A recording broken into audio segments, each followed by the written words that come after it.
tem o lado negativo da história, não só para o Brasil, como também para os Estados Unidos e principalmente também para os Estados Unidos nesse momento, né? A gente teve até o nosso analista aqui de internacional, Lorival Santana, falando, aliás, essa apuração dele está lá, essa análise dele está lá no blog dele, no site da CNN Brasil, que é economicamente insustentável essas medidas tarifárias de Donald Trump. Por quê? Os Estados Unidos têm uma demanda interna muito grande e que por isso eles precisam importar esses produtos de fora. O principal fornecedor tem sido o Brasil. Então vamos entender primeiro, do ponto de vista dos Estados Unidos, de onde que eles trazem exatamente todo esse aço, todo esse alumínio, do que eles precisam para dar conta da demanda interna.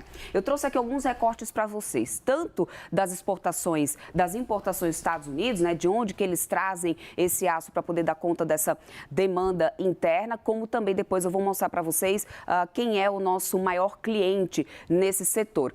De olho aqui nos dados da International Trade Administration, eles mostram que no ano de 2024, os Estados Unidos importou mais aço e ferro lá do Canadá, 7,6 bilhões de dólares, ou seja, 24,2% de todas as importações de aço dos Estados Unidos veio do Canadá. Foi o Canadá que conseguiu fornecer lá para os Estados Unidos. Quem que está no segundo lugar da lista? Grana. O Brasil. Ô, Débora, desculpa, antes de você passar para a próxima etapa, o Canadá, tanto que o próprio primeiro-ministro do Canadá disse assim, isso aí é injustificado, como assim vocês vão fazer isso? Olha como vocês precisam da gente e mesmo assim, pelo menos por enquanto, eles não foram poupados, né? Ainda não foram poupados, ninguém foi poupado, Elisa, porque acordos comerciais que a gente tinha desde lá desde o passado, ou seja, do primeiro mandato mesmo do Donald Trump, quando ele veio com essa história de taxar o aço, taxar o alumínio, ou seja, não é uma novidade desse mandato. Só que lá atrás, antes de qualquer retaliação, alguns países, os maiores parceiros comerciais, o Canadá é um deles, o México, o Brasil, eles conseguiram entrar numa negociação e foi aberta ali uma cota de importação para esses países parceiros com uma cota de taxação totalmente diferente, ou seja, não trazendo esses 25%, portanto, uma exceção para esses países parceiros comerciais para esses produtos, inclusive. Só que, quando o Trump assinou ontem esse decreto, ele tirou qualquer tipo de exceção.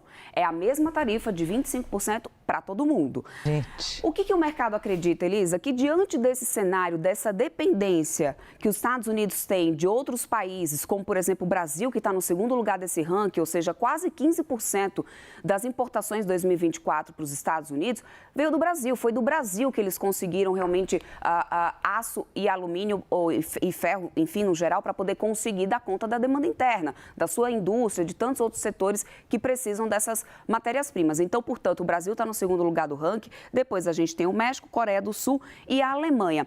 Mas, principalmente, olha a importância nesse setor, nesse fornecimento desse material do Brasil para os Estados Unidos. E foi por isso que lá atrás eles conseguiram fazer uma negociação, Elisa, e é por isso também que o mercado acredita que agora, em algum momento, vai se ter uma brecha para negociação, porque Trump vai ver que é insustentável manter uma taxação como essa, porque ele colocaria em risco também a demanda interna de produtos americanos, já que colocar uma indústria dessa de pé, você não faz dentro de apenas alguns meses. Então, você estaria falando de um impacto e de quebra de diversos setores internos, mesmo americanos, diante de uma situação como essa, de que estaria tornando essas importações mais caras. Eu vou trazer aqui na próxima tela para vocês agora um pouco do ponto de vista do Brasil, né? Para onde foram as nossas exportações de aço de ferro nesse ano de 2024. Olha a dependência, hein, Débora? Dado aqui da Comex, tá, gente? Já trazendo essa balança comercial da gente do ano de 2024. E em relação ao aço e ao ferro, a grande maioria das nossas exportações foram para os Estados Unidos. Quase que 48%, praticamente 50% das nossas exportações de aço e ferro foram para lá, para os Estados Unidos. A gente tem, na sequência, a China, 10,7%, e aqui na China mora um grande questionamento, Elisa, porque a China tem demorado, na verdade, a recuperar a demanda interna. É uma economia que, desde a pandemia, tem sofrido bastante, que tem ainda dependido de muito auxílio do governo para conseguir destravar. Então, a China e os Estados Unidos sempre tiveram ali, nesse embate em determinados produtos, do nosso maior cliente, ou seja, nosso maior parceiro comercial. E tá aí, nas exportações de aço e ferro para o Brasil, Estados Unidos é o principal destino. Depois a gente tem China, Holanda, Argentina e o México. Essa é a situação hoje das exportações do Brasil desse ano de 2024. Então, portanto, diante desse número aqui, já dá para imaginar o quanto que a gente também estaria impactando as empresas brasileiras, e eu vou já chegar nesse ponto aqui com vocês. Na próxima tela, eu vou relembrar o que a gente trouxe ontem, Elisa, que é desses produtos siderúrgicos e que foi o que você estava mencionando aqui, muito bom. Das exportações do aço do Brasil, que aí é uma informação, é um dado do próprio Instituto Aço Brasil. Falando de aço, tá, gente? Porque a gente tem nessa taxação aí outros produtos, inclusive alumínio e tudo isso que a gente já veio relatando aqui para vocês ao longo da nossa programação. Mas só de produtos siderúrgicos. Os Estados Unidos a gente exporta para eles, são nosso principal cliente, com 62,2% de todos os nossos produtos siderúrgicos sendo direcionados mais para eles, ou seja, 62,2% dos nossos produtos siderúrgicos são direcionados para os Estados Unidos, pelo menos no setor do aço, segundo o Instituto Aço Brasil. Aí depois é que vem o Canadá e a Argentina e olha a discrepância nessa diferença.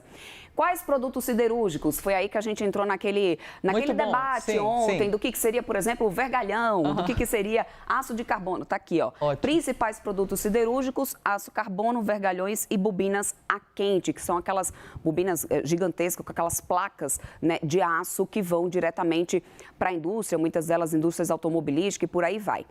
Então, aqui é um retrato do que a gente tem das nossas exportações brasileiras em relação ao setor do aço. E aí é onde mora a preocupação, Elisa, e eu estou acompanhando, inclusive, aqui de como que vai ser essa abertura do mercado hoje, porque se a gente está falando de exportação e de importação, a gente tem impacto no quê? No dólar, lógico. E já abriu? Que horas abre o mercado? A gente já tem, o dólar aqui no câmbio, a gente já tem negociação, inclusive eu estou acompanhando aqui desde mais cedinho, que ficou no 0 a 0 nas primeiras negociações do dia. Deixa eu até atualizar a página, porque tinha ido para uma alta, deixa eu só ver como é que está agora, está carregando aqui a minha página para eu trazer para vocês. É que quando a gente precisa, a internet dá uma demorada. Tecnologia é assim, né, gente? Assim na hora, mas está aqui, olha só, o dólar nesse momento... A gente pode dizer que está no 0 a 0 praticamente, como a gente diz no mercado, né? Tem uma alta de 0,03%. Está cotado agora R$ 5,78 nessas primeiras negociações do dia. Há uma expectativa, tem dois cenários que a gente tem que analisar, Elisa. Tem uma expectativa de que essa questão dessa decisão da tarifa do Trump impacte muito no setor siderúrgico de mineração. Já derrubou o preço da cotação do minério de ferro nessa terça-feira lá na Ásia. Isso pode, sem sombra de dúvida, impactar algumas empresas. CSN é uma delas, a gente tem a ArcelorMittal sendo outra delas, a gente tem a Uzi Minas, ou seja, algumas dessas companhias que podem ser impactadas e, portanto, a gente pode ter uma pressão maior no nosso Ibovespa. O dólar ainda está praticamente aqui no 0 a 0. E por que a gente diz assim, nossa, e por que o dólar então não está disparando, está tão alto? Sim. Porque a gente ainda tem aquela outra carta na manga, que os investidores acreditam que Donald Trump vai realmente abrir para negociação antes de colocar em prática, ou seja, antes de passar realmente a vigorar essa taxa que ainda tem uns dias para frente. Então vamos esperar para poder ver qual vai ser a reação. Ou seja, o povo está tomando calmante, depois pode ver que não precisava ter feito isso.